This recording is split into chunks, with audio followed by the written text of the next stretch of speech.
ఓ అందాల పోటీలో జడ్జిగా వ్యవహరించిన పెద్ద మనిషిని సహాయం కోరితే తన లైంగిక కోరికలు తీర్చమని అడిగినట్లు 24 ఏళ్ల ఆకాంక్ష చౌదరి ఆరోపణ. లాకప్ షో నుండి ఎలిమినేట్ కావడానికి ముందు కాస్టింగ్ కౌచ్ ఎక్స్పీరియన్స్ పంచుకుంటూ భావోద్వేగానికి గురైన ఆకాంక్ష. ఆ పెద్ద మనిషి డబ్బులు తీసుకోవడానికి ఇంటికి పిలిచాడట. తీరా ఇంటికి వెళ్ళాక ఆయన ఇంటికి వెళ్ళినప్పుడు నన్ను అసభ్యంగా తాకాడు. తనతో శృంగారంలో పాల్గొంటే ఆర్థిక సహాయం చేస్తానని డైరెక్ట్గా చెప్పాడు. నెలకు 5-6 సార్లు తనతో గడపాలని అతను ఓ ప్లాన్ ప్రిపేర్ చేశాడు. నేను నో చెప్తే ఇండస్ట్రీలో ఈ టైప్ పనులు చేయకుండా ఎవరూ సక్సెస్ కాలేరని నన్ను అవమానించాడు. లాకప్ సత్య సజా రియాలిటీ షోలో తనకు ఎదురైన కాస్టింగ్ కౌచ్ ఎక్స్పీరియన్స్ షేర్ చేశారు కంటెస్టెంట్ మోడల్ ఆకాంక్ష చౌదరి. ఈ వీడియోని చివరి వరకు చూడండి. ప్లీజ్ లైక్ చేయండి, షేర్ చేయండి, అలాగే బెల్ బటన్ కొట్టి సబ్స్క్రైబ్ చేసుకొని స్కిప్ చేయకుండా ఎండింగ్ వరకు చూడండి. ఇక హెడ్లైన్స్ చూద్దామా. ఆకాంక్ష చౌదరి ఆర్థిక సహాయం ఎందుకు కోరారు? ఆకాంక్ష చౌదరిని అసభ్యంగా కోరిన వ్యక్తి ఎవరు? కాస్టింగ్ కౌచ్ డిమాండ్ పైన ఆకాంక్ష చౌదరి ఎలా స్పందించారు?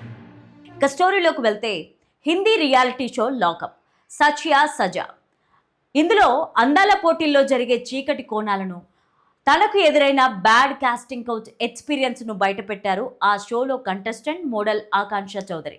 తన జీవితంలోని దిగ్భ్రాంతికరమైన విషయాన్ని చెబుతూ కన్నీళ్లు పెట్టుకున్నారు. ఆకాంక్ష చౌదరి అందాల పోటీలో పాల్గొన్నారు. ఓసారి బ్యూటీ పెజెంట్ కోసం ప్రిపేర్ అవ్వడానికి అవసరమైన ట్రైనింగ్, కాస్ట్యూమ్స్ కోసం ₹1,00,000 నుంచి ₹2,00,000 వరకు అవసరమయ్యాయి. అప్పట్లో ఆమె కుటుంబం ఆర్థిక పరిస్థితి చూస్తే అంత డబ్బులు ఇచ్చేట్టు కనిపించలేదు. అంతకుముందు ఓ అందాల పోటీలో జడ్జిగా వ్యవహరించిన పెద్ద మనిషి సహాయం కోరితే తన లైంగిక కోరికలు తీర్చమని అడిగినట్లు 24 ఏళ్ల ఆకాంక్ష చౌదరి ఆరోపించారు. లాకప్ షో నుంచి ఎలిమినేట్ కావడానికి ముందు కాస్టింగ్ కౌచ్ ఎక్స్పీరియన్స్ని పంచుకొని భావోద్వేగానికి లోనయ్యారు. తాను ఇంజనీరింగ్ పూర్తి చేశానని, 1-2 లక్షలు అప్పుగా ఇస్తే తీర్చడానికి ఆయన దగ్గర ఏదైనా ఉద్యోగం చేస్తానని చెబితే సదరు పెద్ద మనిషి డబ్బులు తీసుకోవడానికి ఇంటికి పిలిచాడట. తీరా ఇంటికి వెళ్ళాక ఆయన ఇంటికి వెళ్ళినప్పుడు నన్ను అసభ్యంగా తాకాడు. తనతో శృంగారంలో పాల్గొంటే ఆర్థిక సహాయం చేస్తానని డైరెక్ట్గా చెప్పాడు. అంతేకాదు, నెలకు 5-6 సార్లు తనతో గడపాలని అతను ఓ ప్లాన్ని ప్రిపేర్ చేశాడు.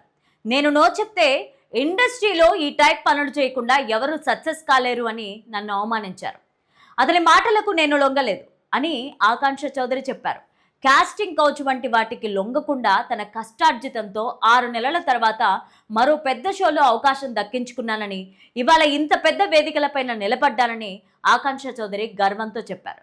ఎటువంటి ప్రలోభాలకు లొంగకుండా ధైర్యంగా నిలబడిన ఆమెను షో హోస్టులు ఫరాఖాన్, రితేష్ దేశ్ముఖ్ ప్రశంసించారు.